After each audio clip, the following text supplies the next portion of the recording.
Je sais ce que vous allez dire, ce titre n'a aucun sens. Un iPhone sous Android? Vraiment? Le mec a complètement craqué. Alors oui, mais si vous restez jusqu'au bout de la vidéo, eh bien, vous comprendrez. Enfin, j'espère. Il y a un mot qui revient systématiquement dans mes tests des produits Nothing. Identité. Et bien sûr, ce n'est pas un hasard. Pas le moins du monde. Si ce thème revient à chaque fois, c'est parce qu'il les décrit à merveille. Prenez le Nothing Phone 3A Pro ou même plus récemment le Headphone One. Vous n'avez pas besoin de vérifier leur marque.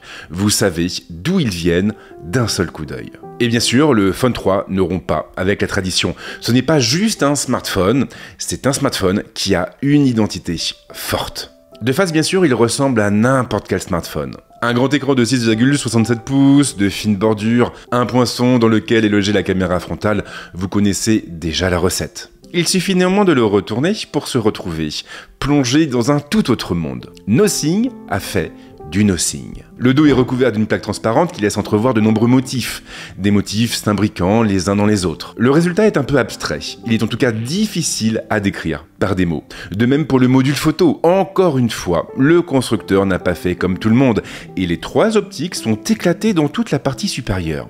Elles forment comme une espèce de vague qui mène vers un écran à glyphes. Le fameux glyphe Matrix. Et là, nous allons nous arrêter un moment. Les glyphes ne sont pas nouveaux chez Nothing. Ils font partie intégrante de l'expérience utilisateur. Sauf que jusqu'à présent, ils prenaient la forme de LED placés à des endroits stratégiques. Des LED répartis sur tout l'arrière du téléphone. Le Phone 3, lui, repart de zéro. Il n'y a pas de LED, uniquement cet afficheur. Ok, mais alors à quoi sert-il? Eh bien en fait, à plein de choses. Il pourra par exemple afficher des notifications, mais aussi des mini-jeux ou encore votre visage quand vous vous prenez en photo. Et tout ça de façon très intelligente et très bien pensée. Prenez par exemple les notifications. Par défaut, le Phone 3 ne les affichera pas pour ne pas vous surcharger. En revanche, vous pourrez vous rendre dans le menu consacré aux glyphes pour créer des règles. Il sera alors possible d'activer les notifications pour les appels de certaines personnes ou même pour des mails comprenant des mots-clés spécifiques. Cela fonctionne avec toutes les applications installées sur le téléphone et vous avez plein de critères sur lesquels jouer pour créer votre propre système de notification. L'idée générale étant bien entendu de vous donner le plein contrôle de ce qui s'affiche ou pas. Mais cet afficheur ne se contentera pas d'afficher des informations. Un bouton sensitif rond a été placé au dos du téléphone et il vous permettra de l'activer et de naviguer dans son menu. Vous pourrez par exemple sélectionner un mini-jeu ou un outil et le lancer sans avoir besoin de déverrouiller le téléphone. Les outils en question sont assez nombreux. Vous pourrez par exemple afficher l'heure, ou encore l'état de la batterie, mais aussi lancer un chrono, le cadran solaire, ou même accéder au jeu de la bouteille et à celui de la boule magique. Il faudra simplement appuyer rapidement pour faire défiler les modules et enchaîner sur un appui long pour entrer dedans. Le bouton est en revanche assez dur à la pression pour éviter les mauvaises manipulations. Il faudra donc appuyer fort dessus. Alors ok, tout ça c'est super original, mais est-ce que c'est vraiment utile? Eh bien je vous avoue que je suis assez mitigé. Les jeux par exemple ne revêtent que très peu d'intérêt. Vous le lancez une ou deux fois et puis ensuite vous passez à autre chose. Par contre, les outils comme le chrono ou encore le miroir sont vraiment intéressants. Même chose pour les notifications. Couplées aux règles, elles permettent de supprimer finalement tout le superflu et de ne pas nuire à notre capacité à nous concentrer. Par contre, il y a tout de même un détail important à signaler. Le système Glyph s'accompagne d'une API adressée aux développeurs et aux éditeurs. Autrement dit, ces derniers vont pouvoir s'en emparer et créer leur propre module. Et j'espère sincèrement qu'ils vont jouer le jeu. Bonne surprise, le téléphone est aussi certifié IP68, là où son prédécesseur se contentait d'une certification IP54. Il pourra donc résister à l'eau et à la poussière. Peu de choses à dire sur l'ergonomie. Le lecteur d'empreintes est situé sous la dalle et il fonctionne très bien. Les autres boutons sont répartis sur les deux tranches, avec un bouton en plus pour accéder directement à Essential Space. Mais ça, j'y reviendrai un petit peu plus tard. Avant ça, j'ai envie de vous parler un peu de la fiche technique du Nothing Phone 3. Une fiche technique qui n'est pas mauvaise, c'est sûr, mais qui fait tout de même beaucoup de compromis. Prenez l'écran par exemple, il a de solides arguments pour séduire. Une dalle flexible AMOLED de 6,67 pouces, une définition en Full HD+, du 10 bits, une luminosité en pic de 4500 nits, un taux de rafraîchissement de 120 Hz.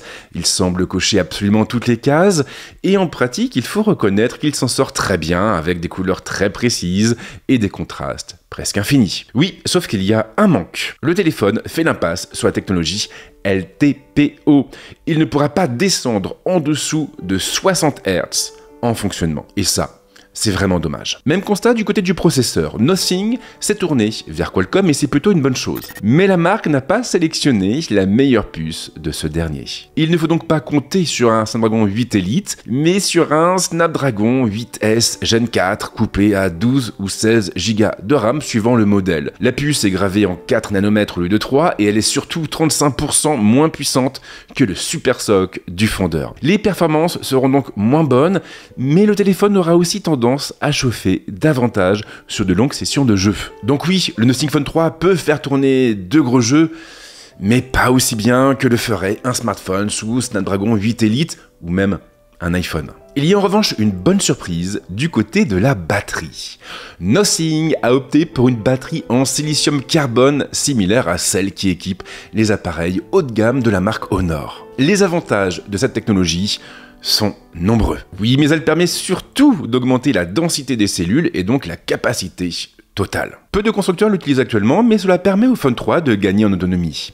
Il est en effet équipé d'une batterie de 5150 mAh. Mieux encore, cette même batterie prend en charge le 65 watts en filaire et le 15 watts en sans fil. Et elle peut également recharger un autre appareil avec une puissance de 7,5 watts en filaire et de 5 watts en sans fil. Et en pratique, le Phone 3 tient longtemps. En moyenne, je l'ai rechargé tous les jours et demi, et il m'est même arrivé d'atteindre les 2 jours en étant un petit peu plus mesuré sur les usages et en passant, je l'avoue, pas mal de temps à la piscine. Autre bonne surprise, la connectivité. Le téléphone de Nothing est bien entendu compatible 5G, mais il prend aussi en charge le Wi-Fi 7 et le Bluetooth 6. Il aura donc droit à du très haut débit et les connexions avec les accessoires seront plus stables.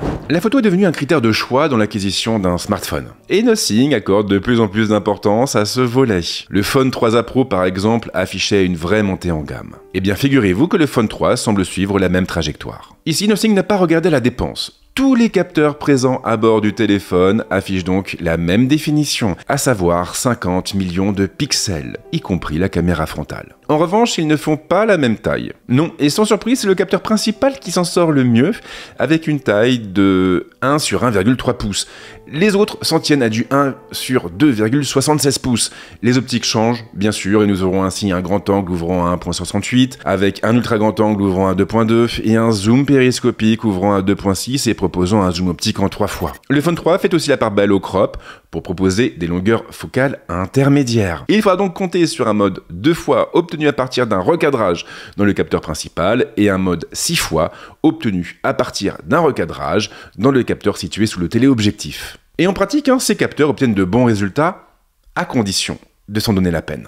De jour, il faut être honnête, le Phone 3 s'en sort très bien, mais il a parfois tendance à produire des images un peu trop molles, notamment lorsque le soleil est haut dans le ciel. Il faudra alors prendre le temps de bien composer la scène pour essayer de lui donner un petit peu plus de relief et de profondeur, ou bien utiliser l'un des nombreux filtres proposés. Et attention, car ces fameux filtres vont assez loin, ils sont en nombre, bien sûr, et vous pouvez doser leur intensité, mais il est aussi possible de créer les vôtres en vous appuyant, attention, sur des LUT au format cube. Les filtres fonctionnent avec toutes les focales et ils sont vraiment géniaux. Et grâce à eux, vous pourrez par exemple utiliser le LUT de vos vidéos pour créer un look homogène sur les photos prises avec votre smartphone, mais aussi simuler la colo des gros blockbusters ou même d'anciens appareils photo. Sur le plan créatif, c'est vraiment génial. Toujours est-il qu'en prenant le temps et en retravaillant ces images, le Phone 3 se montre très convaincant. Il ne sera pas au niveau d'un pixel, bien sûr, mais il produira des images bien équilibrées, avec une dynamique honorable et des couleurs naturelles. De nuit, bien sûr, ce sera un petit peu plus compliqué.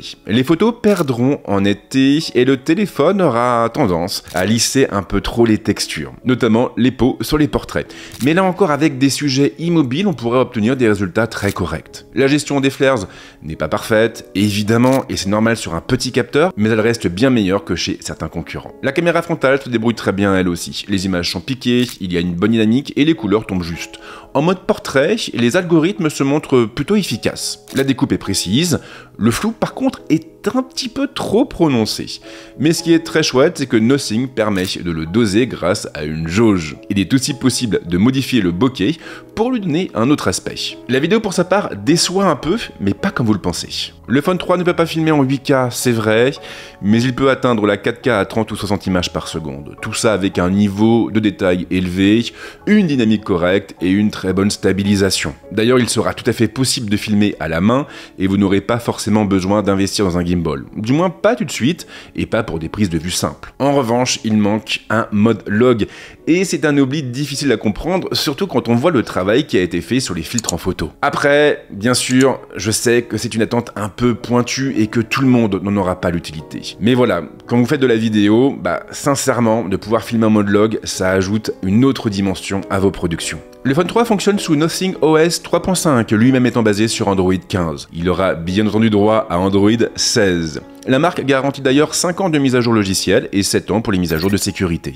Certes, c'est moins que Google ou Samsung, mais il est important de rappeler que Nothing ne dispose pas tout à fait des mêmes moyens financiers et humains que les deux géants. Et en vrai, 5 ans, ça suffit pour la plupart des gens, puisque le cycle de renouvellement moyen tourne généralement autour des 2 à 3 ans. En outre, le Phone 2, je le rappelle, ne garantissait que 3 ans de mise à jour. Il y a donc objectivement du mieux. La plateforme en tout cas est toujours aussi agréable à utiliser. Elle l'est parce qu'elle fait sens. Elle s'accorde en effet à merveille avec le look du téléphone et elle contribue finalement beaucoup à son identité. Les visuels sont simples, les couleurs cohérentes et l'ensemble respire bon les années 80 avec un bel hommage à l'époque des productions en 8 bits. Certains aimeront, d'autres moins, mais je suis totalement fan de cette interface. Je suis fan car elle est accessible, intelligente et bien construite. Les widgets sont variés, ils ne sont pas là pour décorer et ils permettent de gagner du temps.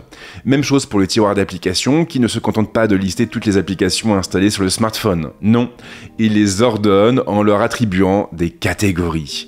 Des catégories complètement automatiques, un peu à l'image de ce que propose Apple sur les dernières versions d'iOS. Les menus sont clairs, bien structurés et on trouve facilement ce que l'on recherche dans les réglages. Il n'y a pas un moment où je me suis senti perdu et je pense que beaucoup de constructeurs devraient s'inspirer du travail réalisé par Nothing. Un travail qui ne se limite d'ailleurs pas au visuel ou à la structuration du contenu. Les animations sont aussi soignées et elles contribuent à l'impression de fluidité qui se dégage de l'ensemble de la plateforme. Une impression qui ne m'a pas quitté à un seul moment durant toutes ces semaines de tests. Mais Nothing OS 3.5 n'a pas juste un physique. Derrière, il y a aussi plein de fonctions très bien pensées. J'en parlais au début de la vidéo et Essential Space fait clairement partie de la liste.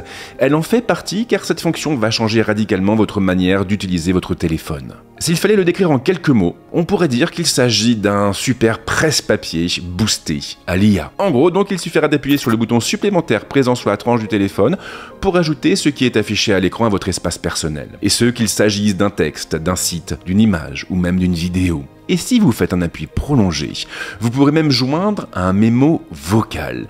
Un mémo qui sera ensuite retranscrit dans l'application. Du moins en échange de crédits virtuels. Mais là, rassurez-vous car Nothing vous offre 300 minutes de transcription par mois. Vous aurez donc de quoi faire. Pour accéder à votre espace, il suffira d'appuyer 2 fois sur ce même bouton. Le Phone 3 affichera alors tous les contenus mis de côté.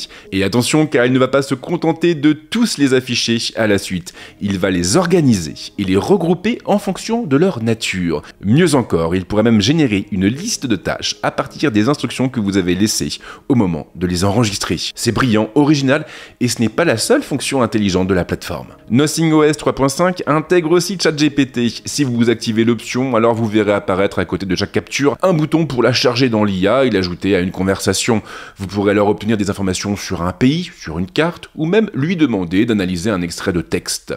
Et la FEM propose aussi un widget pour accéder directement à ChatGPT depuis vos écrans d'accueil. Il y a aussi cet autre widget surprenant qui est capable de générer un podcast à la volée et surtout à partir de différentes sources d'informations. Tout ce que vous aurez à faire, ce sera de choisir vos thématiques et donc le type d'actu qui vous intéresse. Ensuite, une simple pression lancera le bulletin audio. Alors, c'est génial, mais par contre, le bulletin audio en question est pour le moment en anglais et j'ai vraiment hâte qu'il y ait une version française. Et j'aime aussi beaucoup cet autre outil permettant de générer des fonds d'écran à partir de 2 mots. Plus besoin d'écumer les applications dédiées pendant des heures, vous pourrez personnaliser votre smartphone en quelques instants et sans vous prendre la tête. Et bien sûr, Gemini est aussi présent. Il est présent avec toutes ses fonctions de base et activable d'une simple pression prolongée sur le bouton de mise sous tension. On peut également compter sur le mode conversation, de même pour le partage d'écran. L'assistant pourra analyser ce que vous afficherez et l'utiliser comme contexte. Gemini comprendra également les requêtes complexes. Il manque aussi d'autres fonctions que l'on a l'habitude de voir sur nos smartphones, comme par exemple les outils de résumé ou de rédaction, ou même de la retouche d'image générative. Alors si vous n'avez pas l'habitude d'y avoir recours, si vous n'avez pas l'habitude de les utiliser, ces fameux outils, ils ne vous manqueront pas, c'est une évidence. Mais j'espère tout de même que Nothing enrichira rapidement son offre pour être en mesure de rivaliser avec ses concurrents. J'ai vu beaucoup d'articles et beaucoup de messages critiquant le prix du Nothing Phone 3. Il est en effet plus cher que les autres appareils de la marque et il se négocie à partir de 849 €.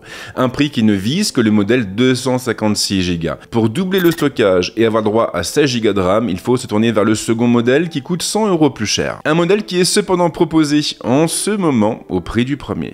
Alors oui, cela reste une somme conséquente et il est clair que les compromis faits par la marque agaceront, surtout au niveau du processeur d'ailleurs. Mais je pense que le Phone 3 mérite qu'on lui donne sa chance. Il le mérite parce qu'il repose sur un véritable parti pris, celui de proposer une expérience différente et clivante. Nothing ne s'est pas contenté de réhabiller Android. Nothing a développé une surcouche qui prolonge l'identité de son produit. Une surcouche qui a une incidence directe sur l'expérience utilisateur. Utiliser un Nothing, ce n'est pas comme utiliser un autre smartphone sous Android. Et c'est précisément ce qui m'a poussé à établir un parallèle avec l'iPhone. Nothing a une trajectoire.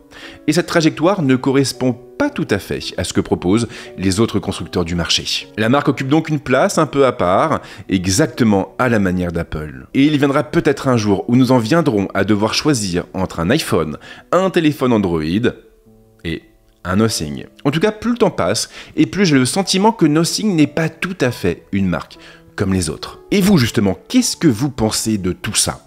Vous êtes d'accord avec moi ou pas? Dites-le moi dans les commentaires, et bien sûr, abonnez-vous. Merci en tout cas de m'avoir suivi, et comme à chaque fois, je vous souhaite de passer une très bonne journée ou une très bonne semaine, et c'est promis, on se retrouve très vite avec d'autres contenus ici, mais également ailleurs. Ciao.